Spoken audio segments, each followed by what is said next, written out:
Well, just another crazy day in the Premier League on OTB Sports. Manuel Lanzini with a 94th minute equaliser. Tottenham 3, West Ham 3. One of the goals may well end up being the goal of the season for Lanzini. Brian Kerr was alongside me.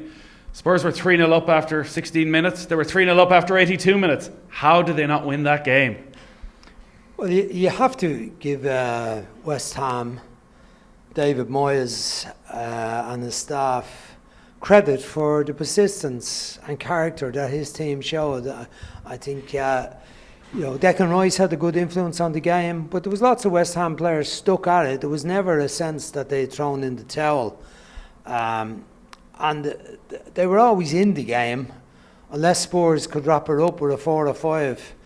And once they got that little breakthrough, you knew there would be a nervousness about Spurs. They've never been solid. I pointed out that they'd only had 2 clean sheets in the previous 28 Premier League games. And once they conceded the first goal, even though West Ham looked like they felt it was a bit of a consolation, there was no great reaction to the goal. Once they got the second goal, they were in it. So you have to credit West Ham for pulling something out of the bag, but you have to be critical of Spurs and saying, look, they still have particular weaknesses and a vulnerability. And that vulnerability was there again today, particularly on the right side of the defence. Where Aurier again made a mistake to concede a free kick on the third goal.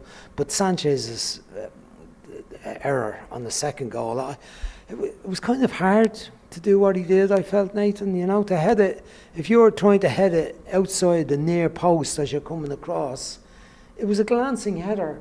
It fooled his own goalkeeper. He put it in on the other side of the goalkeeper. Yeah. It was a bad error, but it was good creative play by West Ham again, and Yarmolenko's little set-up for Kufal. And what a goal for the equaliser. I think it was 28 yards out, Lanzini. There's another little Argentinian, number 10, who'd be proud of a strike like that, straight into the top corner. Nothing Hugo Lloris could do about it. A goal of a lifetime. Yeah, Lanzini, he's an interesting player, but you kind of wonder why he's not playing, because he often appears like he's got lots of skills, beautiful technique, running with the ball, trickery, able to beat a man. And as we saw today, score great goals, but doesn't score enough of them and doesn't stay involved in the game often enough on a consistent basis. Wouldn't be the best fella to have on the defensive side of it either. So I suppose Fornells is playing ahead of him. But what a goal that was. And it gives the manager something to think about. Can he squeeze him into the team on a more regular basis? It's a sensational goal. But from a Spurs point of view, it shouldn't have happened. They shouldn't have given away the free kick. And good teams don't give away goals in the last minute of injury time. Now Spurs have done it twice in 3 home games. They got 2 points from 3 home games. They lost 1-0 to Everton. And they've had the draw with Newcastle and a draw again today from fairly strong leading positions, you'd have to say. Well, an incredible leading position today, because they were 1-0 in front after 45 seconds. And that first 15-16 minutes, the devastation and havoc wreaked by Heung-min Son and Harry Kane. 2 goals for Harry Kane. That's 12 between them now in the Premier League this season. And you look at them up that side of the pitch, the addition of Gareth Bale, they've plenty of options with Bergwijn and Moura as well. Is it just defensively that you feel is going to hamper them all season long? Well, we don't know, but it's been a problem for them. It has been for years. The goalkeeper has been a weakness for them, Lloris, in recent years. He's been a great goalkeeper for them for many years, but in the last season or two, he's been prone to too many errors. I can't think of an obvious one he's made yet this season, but I wouldn't have blamed him on the goals today. But as a unit defensively, I think their best time was, with Pochettino defensively, when Alderweireld and Vertonghen were at their best. Walker Rose, whatever. They had a couple of options. Ben Davies been there a good while too. Would have done all right. Trippier was good, but they haven't settled in on a back four yet. I think they're still grappling for a. So where's the Mourinho defensive? Yeah, that hasn't happened yet. Dyer has been not converted, but he's been playing a lot of midfield last season. He's gone back to centre half now. Looks like he was going to be the centre half pairing with Sanchez. Sanchez hasn't done himself any favour again today, so we'll see where it goes next. Jose Mourinho doesn't usually strike me as one for sentiment, but bringing on Gareth Bale, albeit they were 3-0 up, and here, listen, it's a bit of revisionism maybe when you're 3-0 up and you think it's pretty safe to bring him on, and he had the chance to score a fourth when it was 3-2 right at the end. But was it, in hindsight, a strange decision to bring Gareth Bale on? Well, there was no necessity to please the crowd today, because no crowd there. You know, he might have felt a sense of pressure to bring him on had you had the crowd, and to justify the spending on getting Gareth Bale, because obviously his wages are very, very expensive. But from the point of view of wrapping up the game, I didn't think it was likely to help that, because given how inactive he's been over the last few months, football-wise, he was unlikely to be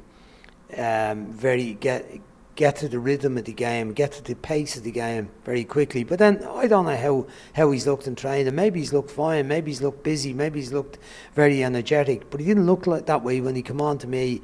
He looked like he was off the pace a bit, and his touch wasn't very, very good. Look, had he got the fourth goal and wrapped her up, we'd be sitting here saying, well, fair play, Bale played a great part to wrap her up, but he didn't. And Yarmolenko got back well, defending from the right.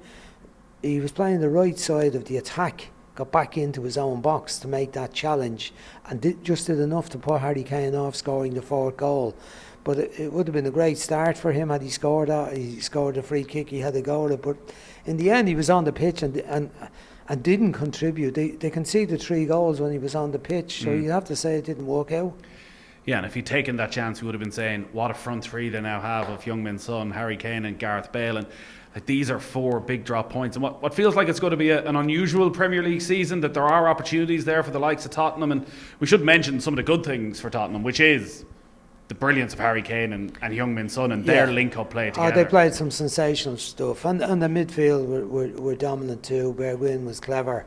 Some lovely combination players, little rat-a-tat passing, and West Ham were struggling to live with. And great finishing as well. And Harry Kane's 2 goals were superb goals. The general play with Son and him, that intuition they've developed is something remarkable and a joy to behold. They're a great pair to watch. But, you know, they'll be looking back at the fellas behind them saying, come on, we need a bit more from you. It can't be about us getting 6 against Manchester United to win a match. We've got to be able to win matches 1-0 or 2-0 or 3-0, as the lead they had today, 3-0 lead. The Newcastle one thrown away. They couldn't get a goal for them against Everton, obviously. But they pulled it out of the bag, having conceded the first goal against Southampton.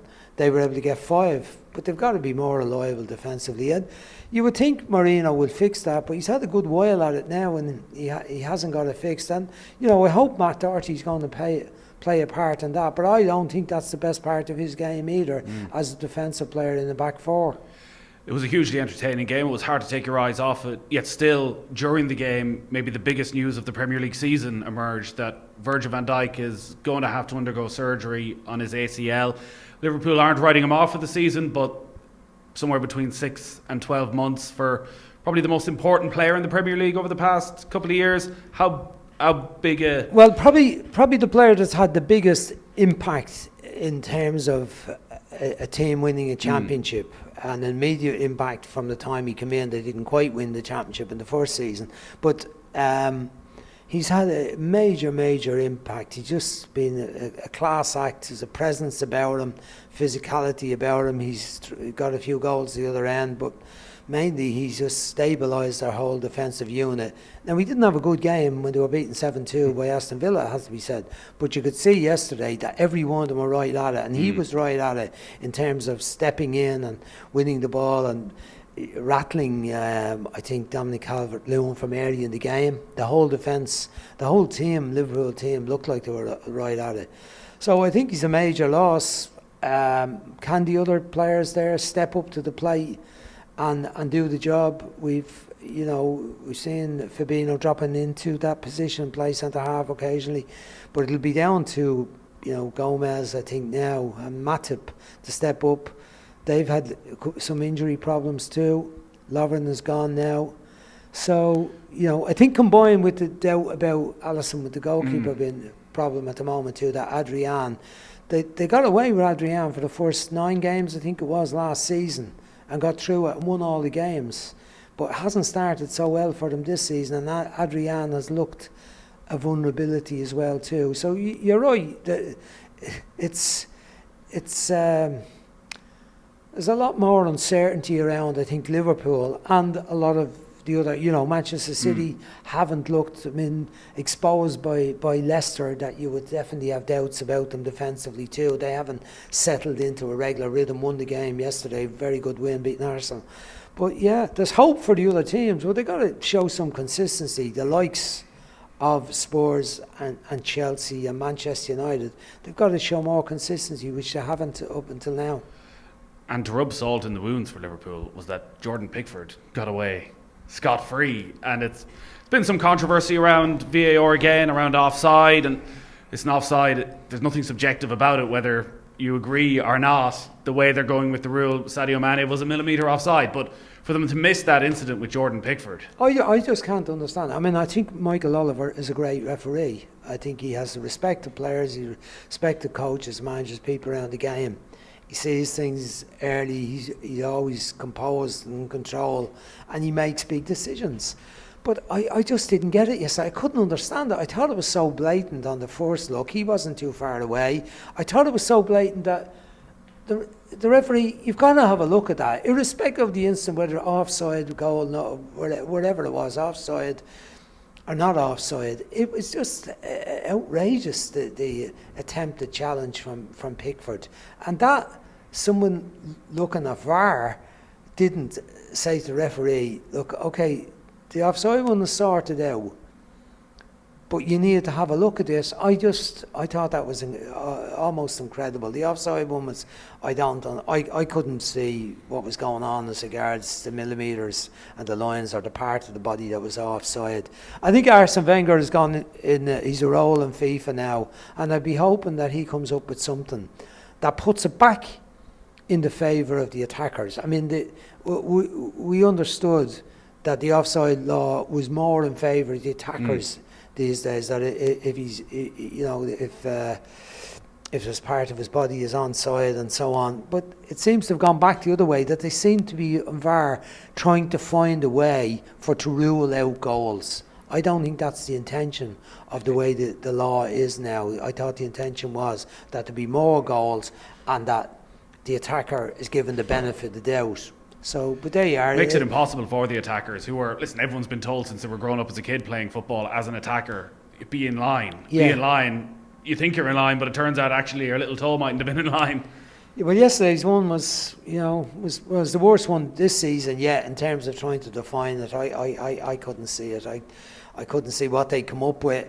I could see the two lines, but I couldn't see the logic of it. To me, he just looked level with him. All parts of his body looked level. But there you go, and I can understand Liverpool being so upset. But it's a combination of factors. Fair play to Everton again, a bit like West Ham today. They had the resilience, and they hung in, didn't play very well in the first half. Eventually got into the game. They were outplayed by the energy of Liverpool in the midfield, the sharpness, the passing. But they found a way to get a couple of goals and also make that clear-cut chance for the Carlson at the far post, the header that Adrian stuck out his foot. I don't know whether it would have went in or not, whether he'd have stopped it had it not hit the post, but it was a big chance for Everton. But very good result for Everton in circumstances, and a marvellous start to the season for them. So Manchester City kept a clean sheet then in their win against Arsenal last night. Is Van Dijk's absence then, is it a total game changer? Are Manchester City now favourites for the title because he's not there? Is it that serious? I suppose there is. I think the combination of the goalkeeper, of Alisson, how long more is he going to be out? We're not hearing too much about it. Initially they were talking about a period of time, maybe 2 months. Yeah. So we don't know on that. I think that's influential as well. So I would think, it probably, given that, they don't have an obvious outstanding replacement. Look, but Matip and Gomez in their time have both looked very good centre halves. They both look very good as a partner to Van Dijk, that has to be said. Neither of them looked absolutely outstanding when they were a partner to Lovren or they were partner together. But now it's time for them. They're experienced players. They've been around a while. They know what's required in this setup. And it's up to them and the fullback and the protection they get from the midfield too, to allow Liverpool to dominate, because they still look so good in the attacking part of the field. And once again, you know, Mane and Salah, Salah, what about the goal? And just his general game, he looks so sharp too. The attacking players are looking brilliant at the moment. Yeah, and we saw some brilliant attacking play as well today. It finished up Spurs 3, West Ham 3. Don't ask us how. Brian, great stuff as always. Thank you. It's a good match to do.